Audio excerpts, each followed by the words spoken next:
mga salaganawan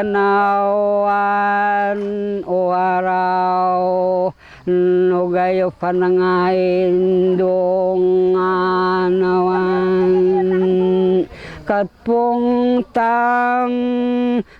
nanumayan ngayon ton pagbatbata na hawaguan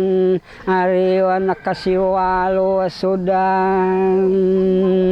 ubay mas kinagdoyan tutdayo pagbulo na nakaraong balawan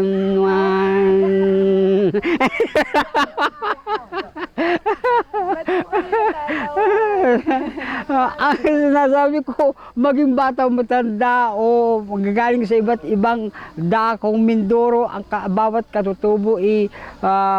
luminaw, makipaglinaw at luminaw pa ng higit ang kanilang pangunawa at pag-iisip tungkol sa kalagayan ng nakakarami at alang-alang sa kinabukasan ng mga maliliit na maiiwan ng mga matatanda.